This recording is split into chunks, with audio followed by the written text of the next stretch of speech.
Welcome engineers. In this video we are going to continue our design of a substation equipment foundation in Eurocode. This is stage 7 out of 7. This is a final stage. In this we are going to do design of a pedestal or column. So in the screen, in the left hand side top you can see that chart. So this is a chart we are going to use to calculate the reinforcement for the column with respect to the compression and the movement from the structure. And this is a combined reinforcement detailing, a skeleton sketch.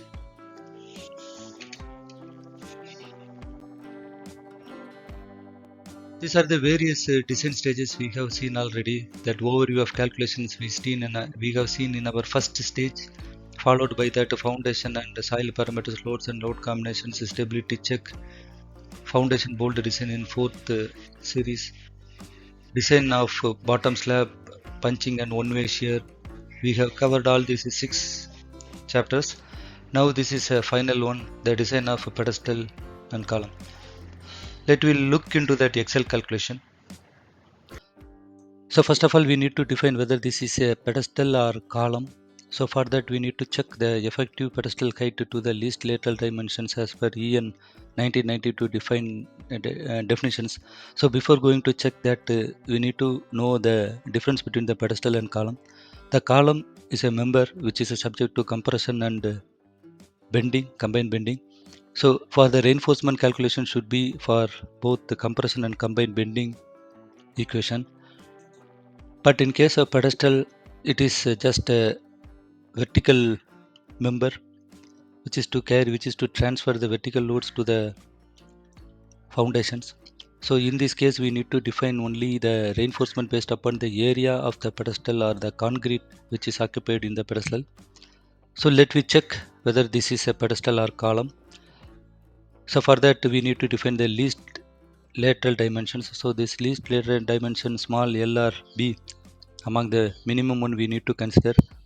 So based upon that, if you see that we already assumed our column or pedestal size as a 700 by 700 mm for this, and clear height of a pedestal is capital D minus T plus small d. So as you see this parameter, capital D is a depth of foundations. In the picture you can see that below the ground level, and the thickness of the base slab is small t 300 mm, and pedestal above ground level small d is 300 mm.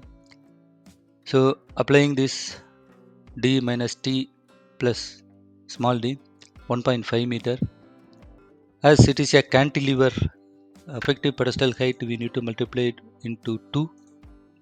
So 1.5 clear height into 2 is 3 meter. We need to find out the ratio between the effective height to the least lateral dimensions, which is 4.29.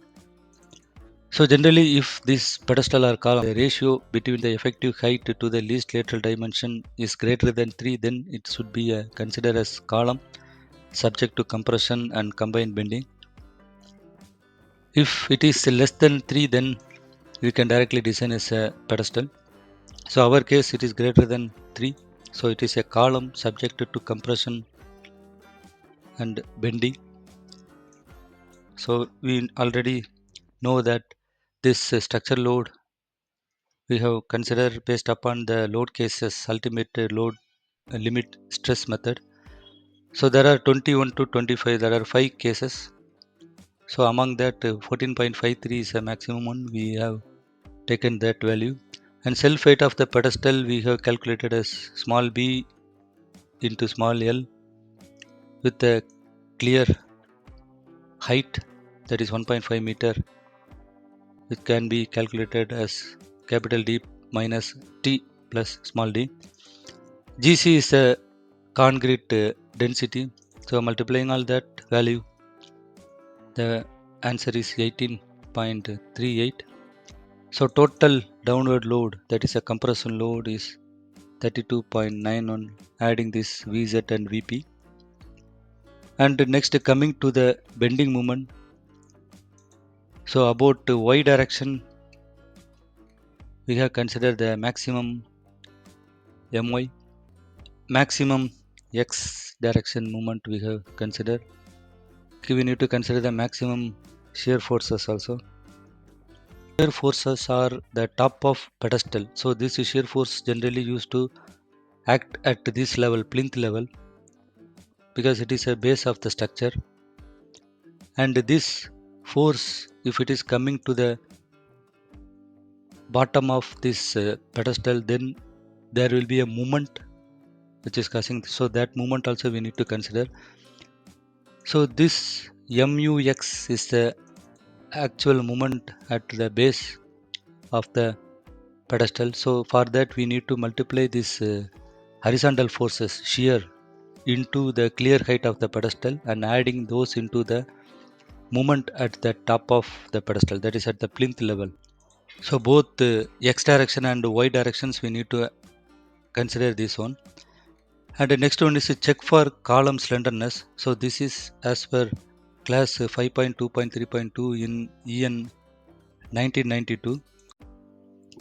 In the right hand side you can see the PDF file of Eurocode 2, that is EN 1992. We need to go for page number 68. So here you can see that class 5.8.32 defined that the slenderness ratio is defined as follows: lambda equal to LO divided by I. LO is the effective length. So for LO effective length calculations we need to refer this 2 to 7 which is defined here. So here this picture we can refer 5.7 how to calculate the LO. We can refer this B which is suitable for our equipment foundation. So this is considered as LO equal to 2L. That's what we have considered in our effective length calculation here. I is a radius of gyration of the uncracked concrete section. So for calculating the radius of gyrations, we know that it is a equation of a moment of inertia. So that is B d cube by 12, or here in our case it is a B L cube divided by 12, where B and L is a small b and L is a width and length of pedestal. We are already assumed that is 700 mm. So we are directly applying those from the parameters which we have assumed. Plan area of the column, which is 0.49, that means 0.7 by 0.7 as a column size, and radius of gyration is moment of inertia divided by area. So that what applied here. So this IC is a radius of gyration. The actual slenderness ratio, we are dividing the effective length by the radius of gyration, 3 meter divided by 0.202 meter. Our slenderness ratio is 15, and we need to find out the relative axial forces. So for calculating the limiting slenderness ratio, that is as per class 5.8.3.1, which is in the right hand side, you can see that equations to find out the limiting slenderness. Lambda limit equal to 20 into ABC divided by root of n. So here that ABC value we need to calculate in a big equations like 1 divided by 1 plus 0 to 5 EF. So these are the equations to be followed while calculating ABC, but instead of going to detailed calculations we can skip all these equations. We can directly consider the value which is defined here, stating that this phi net is not known, then we can consider A equal to 0.7. Similar like B it is 1.1, C it is 0.7. So we need to multiply all these A, B, C value. So considering this 0.7 into 1.1 into 0.7, so we are getting 0.539. So here already given that value 20 as a number, so we are multiplying with that 20, so we are getting 10.78. So that's what we have applied in this Excel calculation, 10.78 divided by square root of n, and we need to find out the n value. So n value, it is defined that NED divided by AC FCD. So that is calculated here. So we already know this n ED is equal to PC, that is a vertical downward load from the column. That divided by AC, we already calculated the plan area of the column 0.49 meter square, and that divided by FCD we already calculated as 0.85 times the concrete strength FC divided by the partial safety factor gamma C. So this is already calculated in our previous exercise FCD, and we are getting N value as 0.05. Slenderness ratio, limiting slenderness ratio, we have directly applied this value.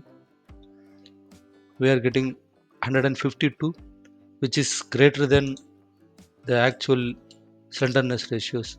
Hence, we can say that column is safe for slenderness. So after slenderness, we need to do reinforcement calculation. To calculate the longitudinal reinforcement for column, we need to calculate the effective cover first, that is T2 equal to 75 plus half of the diameter.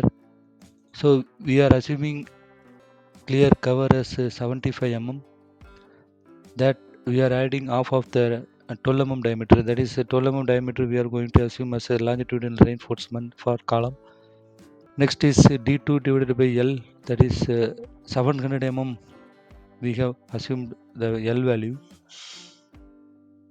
so that we are dividing here, which is having value of 0.15. We are doing summation of both the movement in both directions, that is y and x. We are adding that, and finally we need to find out this equation moment divided by B L or the plan size of the column into FCK is a characteristic strength of concrete.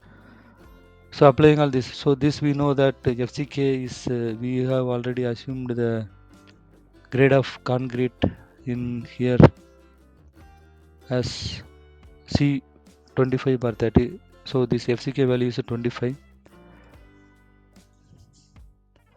and B and L are 700 mm respectively, and MU is 49.13 kilonewton meter, and PU we already know that it is PC 32.91 kilonewton.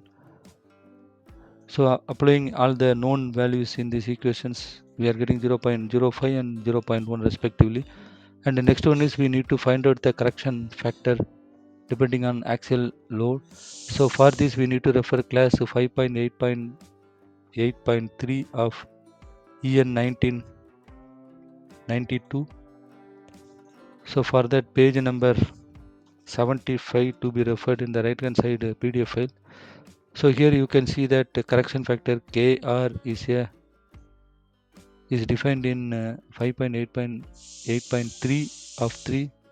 So here you can see that KR equal to NU minus N divided by NU minus N balance, which should be less than or equal to 1. The definitions for NU, N and N balance also given here.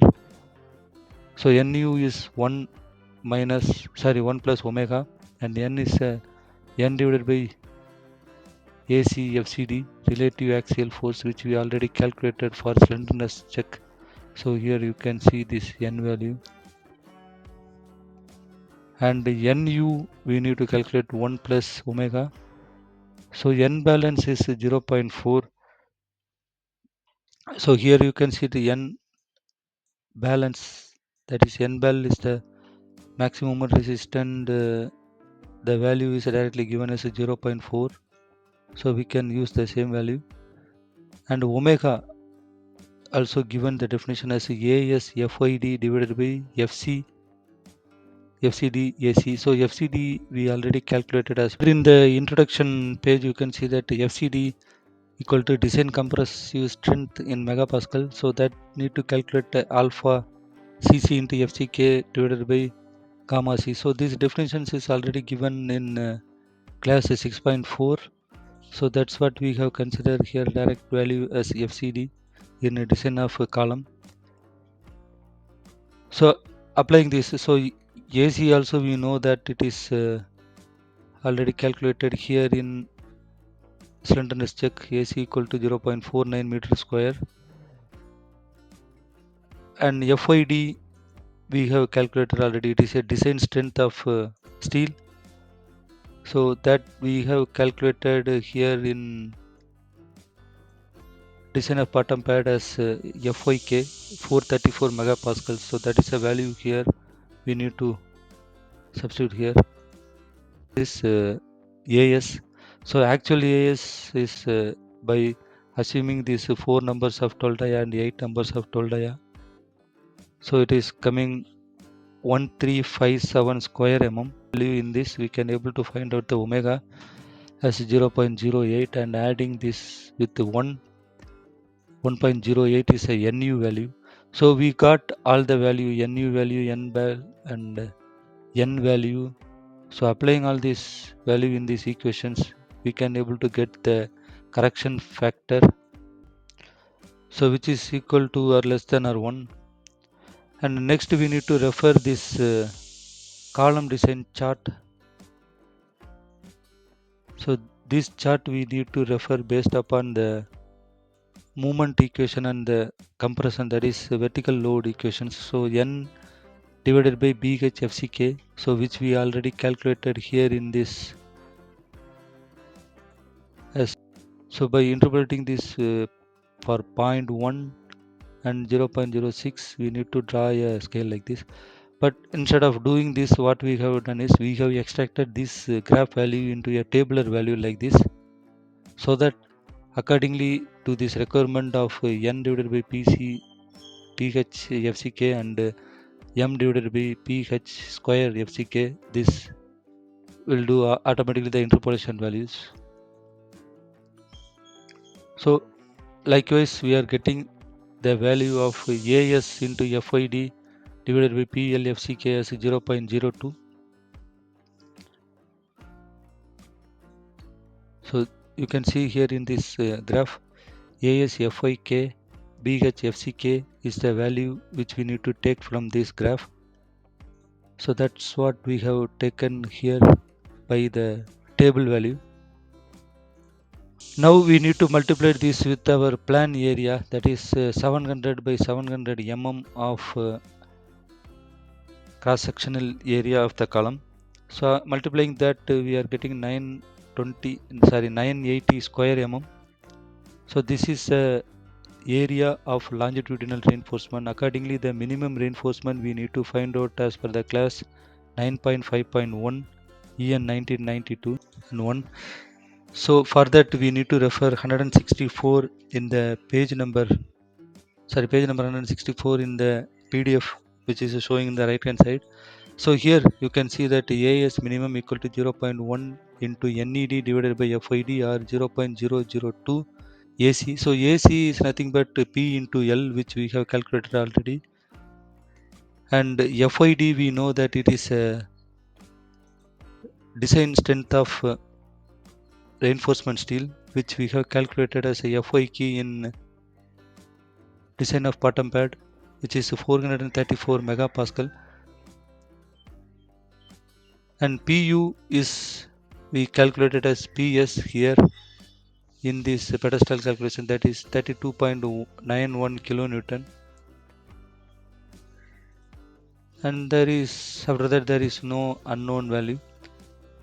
So applying all the value in these equations, so 980 square mm is the minimum longitudinal reinforcement. But this area that calculated reinforcement is generally is less than the 980 square mm. That is why it is picked from that maximum of minimum longitudinal reinforcement and the actual reinforcement, which is calculated from the chart. So we can check that also, what could be the actual reinforcement by calculating, by taking this equation alone, maximum and minimum. So it is only 564 square mm. So it means how we have calculated is we are multiplying this 0.02 with length and width of the pedestal, that is 700 by 700, and FCK we are knowing that it is 25 megapascal character strength of concrete, and FYD already we have seen that it is a FHK we have calculated in design of bottom pad, which is 434 megapascal. So this 564 square mm is coming by calculating this. However, it is less than the minimum reinforcement which we have calculated just now as a 980 square mm. So this AS is considered directly as a minimum reinforcement which is to be considered, because in this case our moment and vertical load is having a less value, so that impact on the reinforcement reduction while calculating the area required for the reinforcement. Now coming to the maximum longitudinal reinforcement, so this is also defined in class 9.5.1 in EN code. So here you can see that yes, AS max, so that AS max is defined as 0.04 AC. So AC is nothing but it is P into L. So applying that 700 by 700 into this 0.04 multiplying, and we are getting 19,600 square mm. So no case this reinforcement should not exceed, this provided reinforcement should not exceed this value. If then we need to increase the size of the pedestal. Now this corner we are going to apply 12 number of 12 mm diameter of rod. So the four numbers we can apply, so that 4, so this, then the next line we no need to do anything, it will directly take from that reinforcement requirement from the area. So 980 square mm is required, and we have already provided the four numbers of 12 mm diameter at four corners. Then this will calculate by default what could be the requirement of remaining area of the reinforcement. So here this pi d square by 4,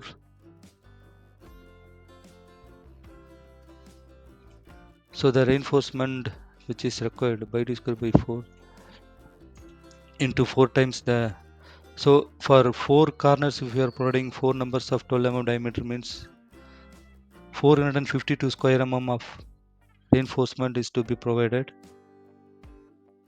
and just deducting this from 980 minus the 4 corners reinforcement, it is coming again around 527 square mm.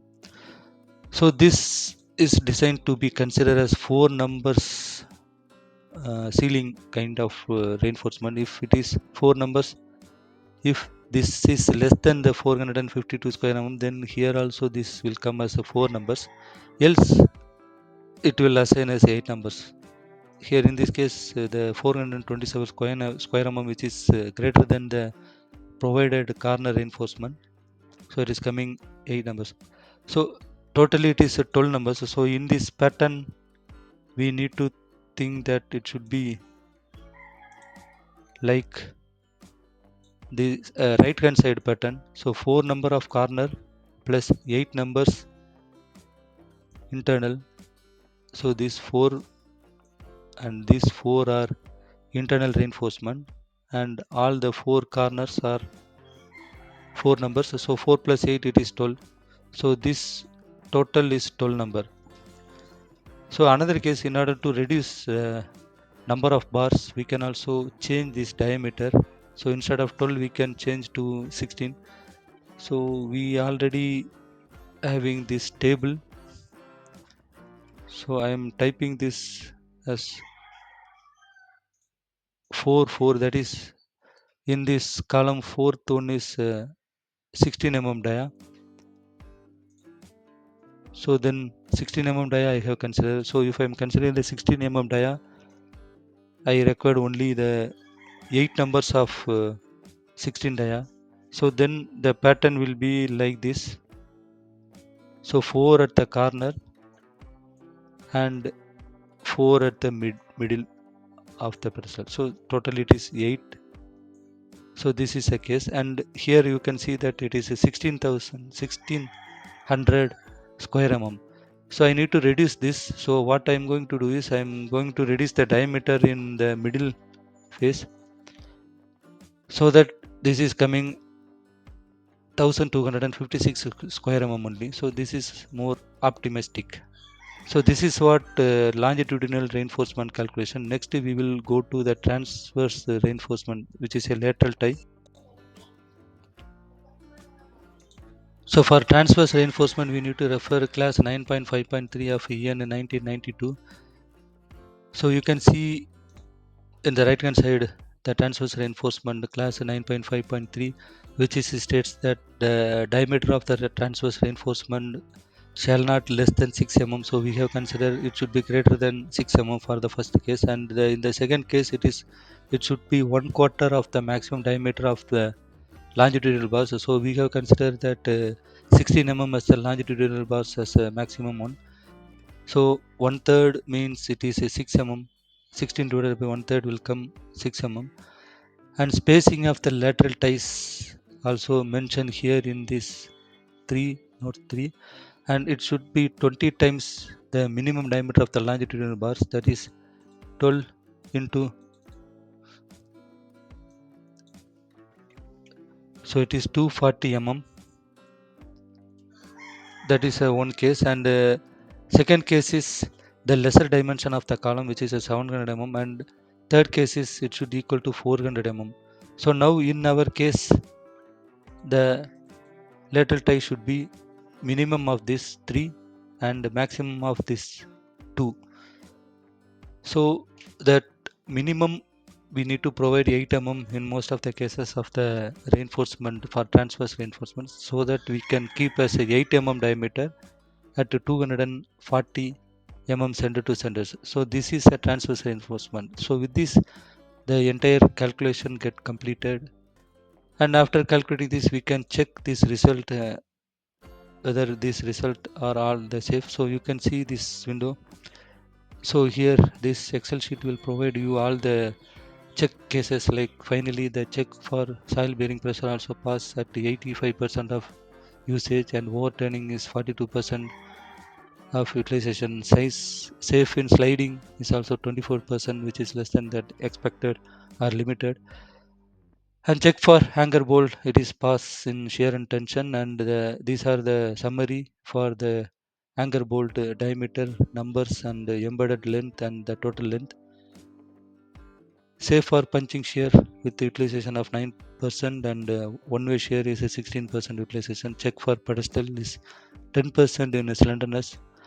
So these are the check result, and next if we click this print PDF, so we can able to generate the PDF files. So this is what the PDF which is coming from that Excel sheet.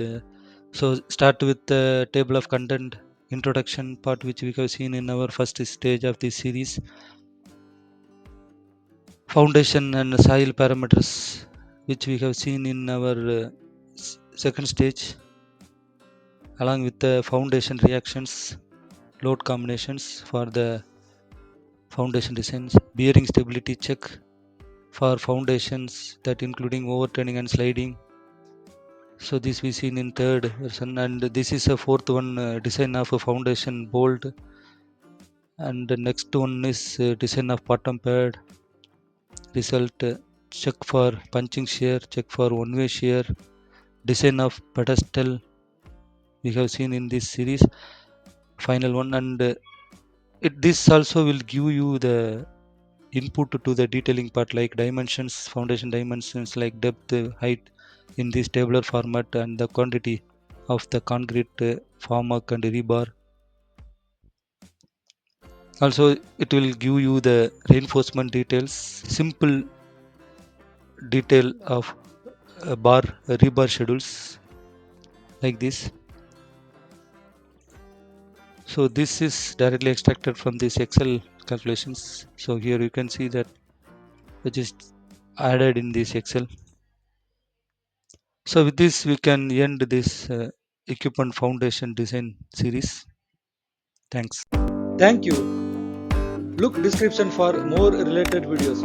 Subscribe to this channel for more updates. Thank you.